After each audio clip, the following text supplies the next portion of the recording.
I'm going to look at the screen. Good afternoon. I would like to thank all the organizers of this conference for a chance to talk here. This is a conference which fits together into a very long line of events that started several years ago. And it was a very important event for us to have the conference in the Vienna Architectural Center in 2012. But there were also some other conferences that took place in different places, headed by Georg Schulfheimer, who actually brought us all together here. But this is the first large conference in Russia. And I hope that this is going to be a case when we will be able to reach a common understanding of the processes that took place in architecture that we don't even know how to call this period post-Stalin architecture or late Soviet architecture, Soviet modernism, what kind of inner issues it had to address, what kind of parts we can identify, what kind of changes we can see. So I'll try to outline some chronological order. I would like to start with identifying the issue, the problem, lack of synchronization of the Soviet architecture of this period, when it seemed that the Soviet Union consciously got back to the international line related to urban planning and development, similar to what happened in the West. And many researchers identify the beginning of late modernism, when the large modernism residential buildings constructed after the Second World War, and Charles Changson, the main theoretician of modernism, called 1972 the date of the end of modernism, just because all those residential buildings were demolished at that time. As we know, in Russia, we had similar events, but actually, vice versa, we can see that even though we try to move away from this typology, but similar micro-districts were still being built at that time and still continue being built. So if we take a look at the post-Stalin time of Soviet architecture, the period that started when the government began to fight against architectural excesses and turning towards industrial construction, we can still see that architecture is very diverse, and this diversity is related to creative work of different architects, of different masters. Also different architectural policies dictated by the customers, because they had their own views. For example, the Central Committee of the Communist Party and the Central Committee of Komsomol and trade unions had their own requirements. Also, the ministries had their own requirements, just depending on their own preferences or the preferences of their top leaders.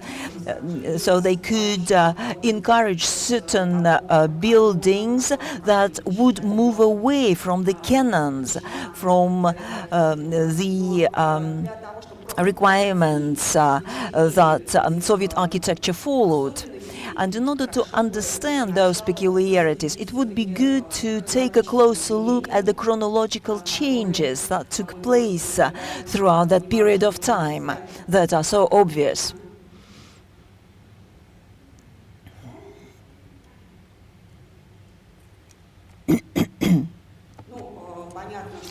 It's clear that the first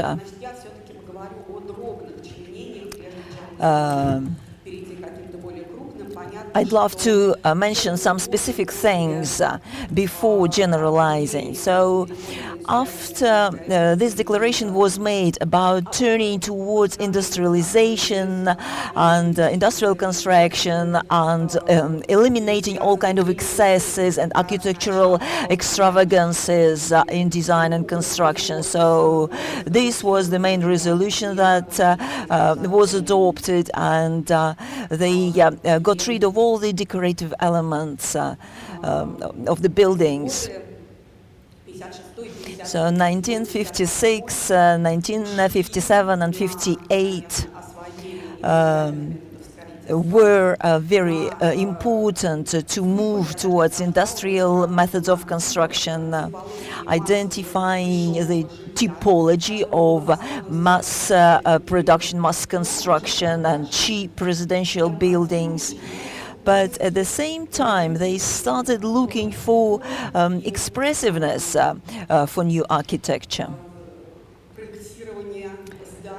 while designing the buildings that had not to be only useful, but they had also to have some symbolic meaning. And the first temporary facility was the pavilion in the International Exhibition in Brussels. They used aluminium and glass that were new materials, but in terms of the form and typology, it looked quite traditional. So Soviet architectural magazines emphasized the Russian pavilion success in Brussels, and they quoted the UNESCO Courier magazine and they called the Parthenon of metal and glass. So they thought it was a big praise for them, without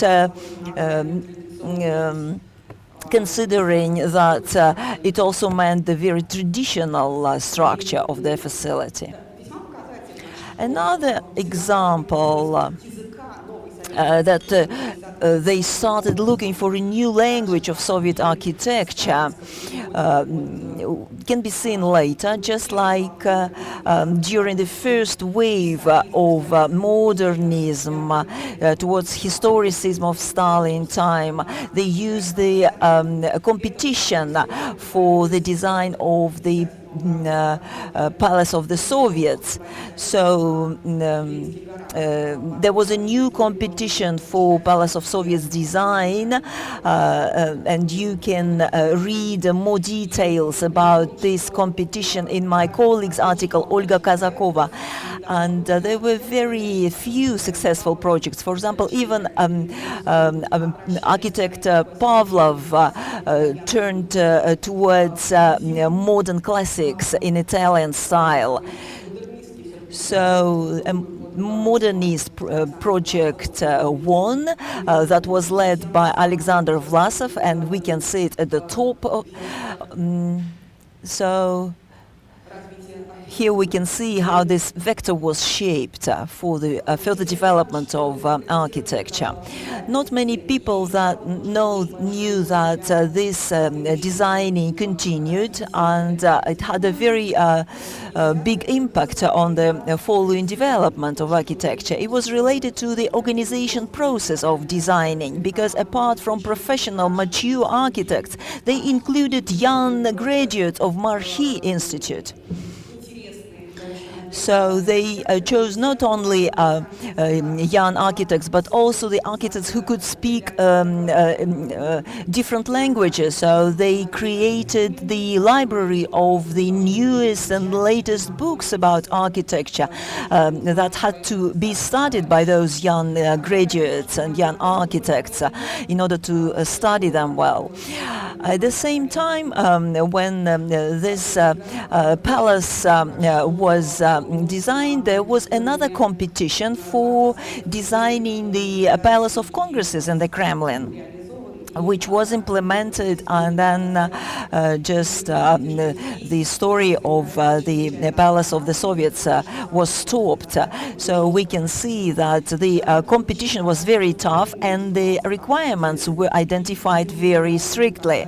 So the customer was the Central Committee of the Communist Party. So there was a clear instruction that the architects had to work with traditional forms and not get carried away by the modernity and modern trends. So then we had the 22nd Congress of the Communist Party, when they declared the program for building communism, and this was to be completed by 1980. So 1961 was the beginning of the time that I would identify as the time of historic optimism. Even people that were skeptical of decentralization process and modernization of the Soviet Union were impressed greatly by the success of the Soviet Union related to space exploration. So all those skeptics believed that everything could possible, and it influenced architecture, and we can see it because trying to overcome the gravity forces, trying to move up towards the space. For example, this early Ostankino Tower design was created at the time after the first Sputnik was launched. Then the international airport in Sheremetyevo was destroyed because this was created as an international airport. It symbolized openness to the rest of the world.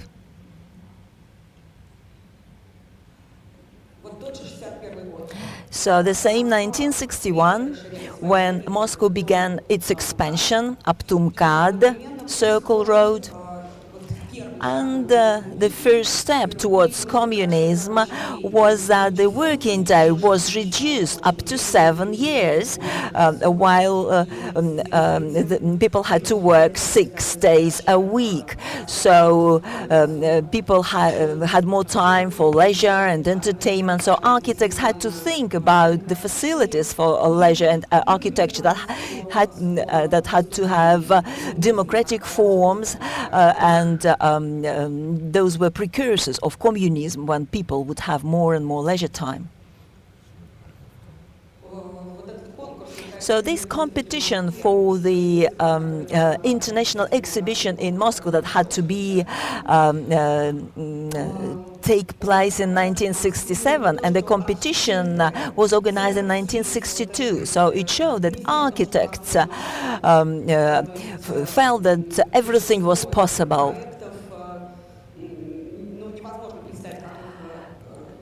So because it's very difficult to understand how all those projects could implemented, by everybody hoped for very fast technical progress and development. So architects forgot about that.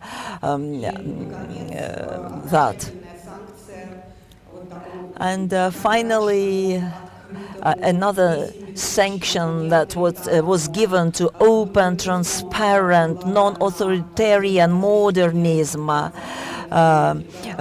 was given as a result of the construction of the Pioneers Palace on the Lenin's Hill. At first they were going to build the palace of young people, of youth.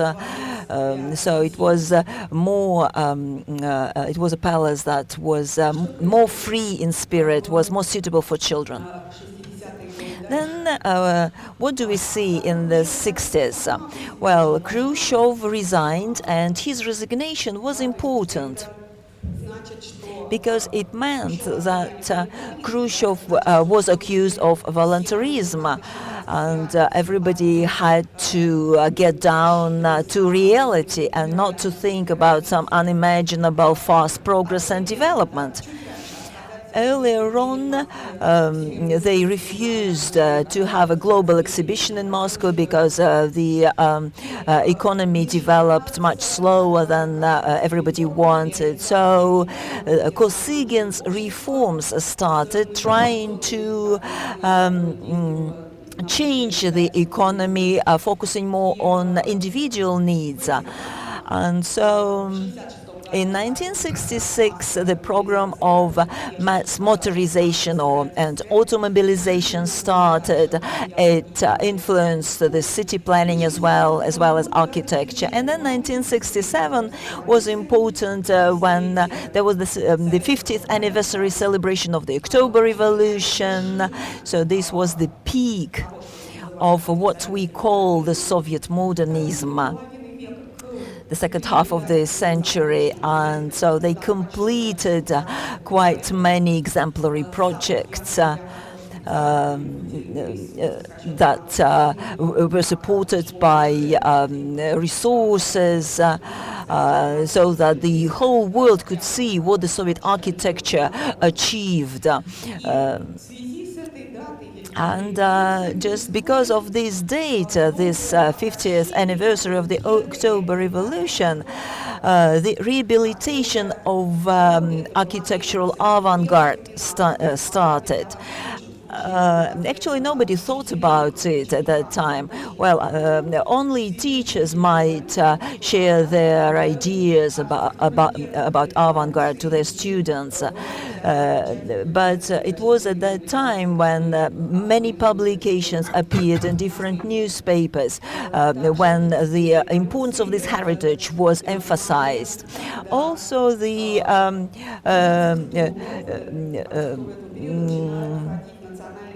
at the same time, some national motives were included in architecture, and the architecture of republics had to show some national motives, some national elements. So again, the structure of the working week changed, with people having 2 days off. So many houses for rest, holiday houses began to be built, some camping sites, and the culture of leisure began to be developed.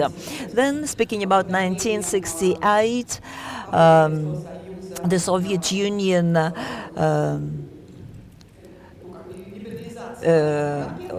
repressed the rebels in Prague. So this was the end of this political optimism period of time. Not just the hopes for communism and eliminating the contradictions between the Soviet Union and the West happened. So, of course, we remember about the Caribbean crisis, and so these hopes were going down.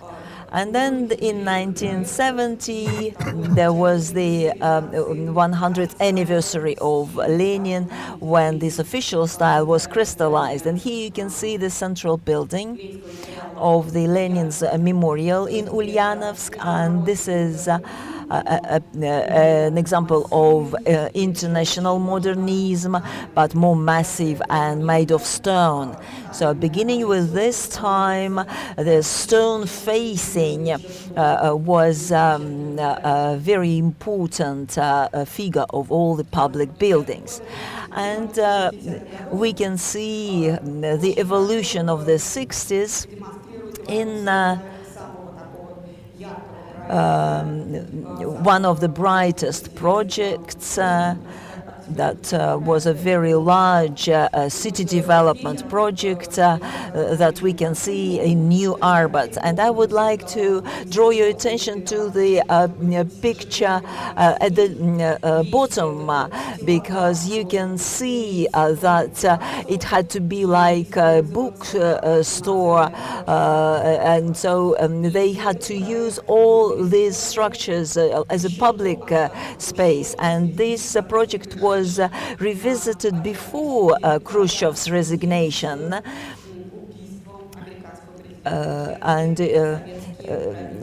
So since Kennedy was assassinated, they thought the Soviet leaders were thinking about their safety and security, because this was the main highway to go from the Kremlin to their residences. So this is when it was decided to ban people to come onto the roof. So this Kalinin's Avenue, Kalinin's Prospect, began a completely new space, a new environment that was focused on consumption in the first time for the Soviet Union. And that's a very important aspect of the Brezhnev time, at least from the mid-60s. Otherwise, certain tolerance, acceptance, recognition that a Soviet person might have some, consumption instincts. So, not by chance, I put this picture of, a visit of the Soviet leadership of the American exhibition in Sokolniki in Moscow. You see here Leonid Brezhnev with quite evident, desire in his eyes, is looking at American domestic technology.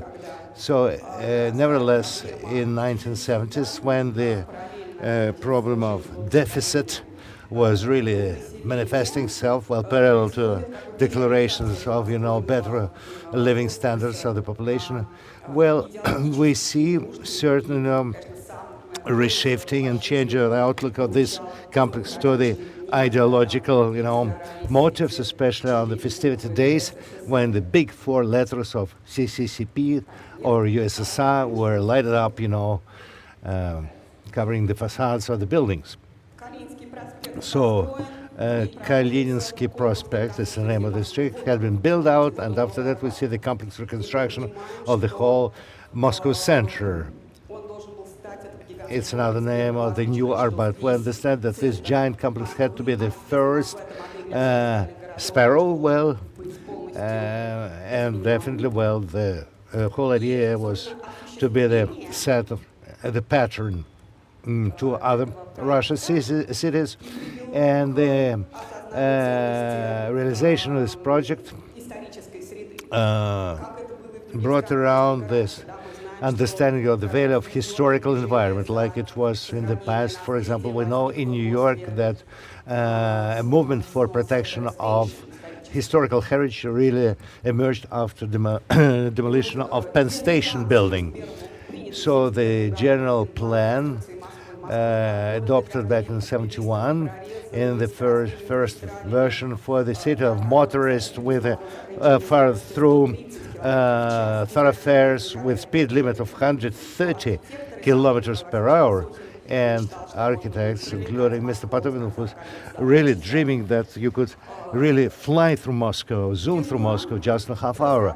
So the general plan was developed and adopted under the leadership of the same architect who built Novy Arbat. Very soon included the preserved zones which were located in the central part of Moscow, protected zones. And of course, this general plan starts a new epoch for Moscow. The 24th CPSU Congress puts forth the idea of turning Moscow into the pattern, exemplary communist city, which definitely stimulates, enhances very daring and untypical construction of Moscow, at the same time recognizing, admitting defeat of the communist project. And so we see the emergence of the epoch of cynicism and lack of lose of hope among the architects. And still we have it's overlapping the epoch of long-lasting construction projects which were launched back in the 70s, and still continuing implementation of social housing projects and forming of the new ones. And this epoch, which our historians started to call, well, an epoch of stagnation. Well, still, this project could still continue thanks to the world energy crisis when the USSR began to turn into the major supplier of hydrocarbons. And due to this situation, well, the decision was taken to hold Olympic Games in 1980 in Moscow. And you know that for the 5-year period, all construction projects were, put in the line with this upcoming, Olympic Games. But the whole end of the whole story, because in '79, well, Soviet troops invade Afghanistan, and many countries decide to boycott the Moscow Olympics. So that's the main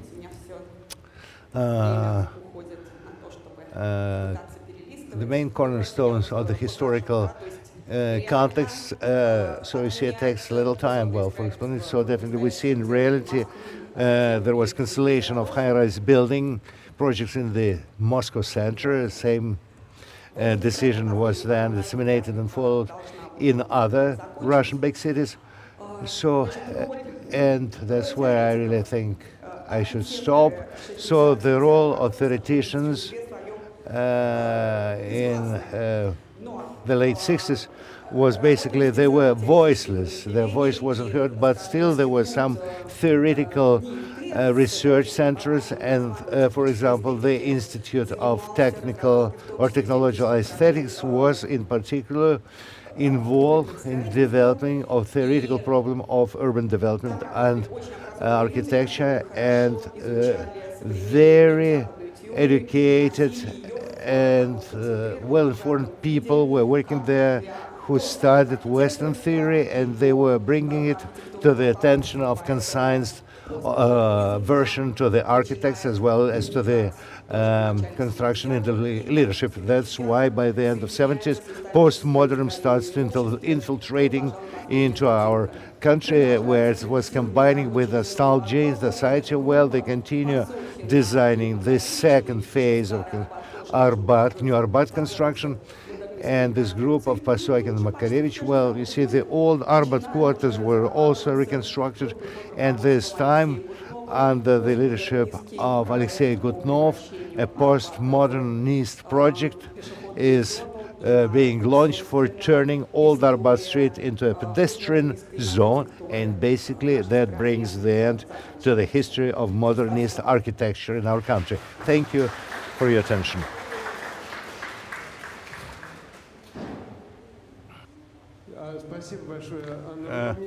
Thank you very much, and I have 3 very short comments rather than questions.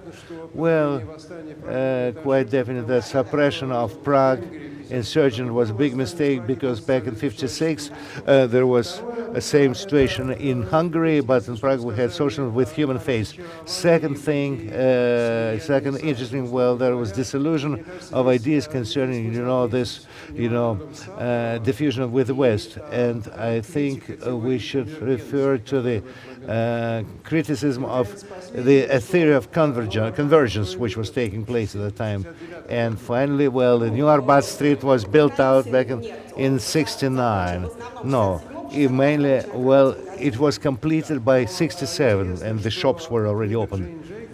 But what's interesting to mention is that book by Jane Jacobs was released back in '61. Otherwise, development of Soviet modernism was far lagging behind from developments in the West. Yes, certainly yes. Thank you.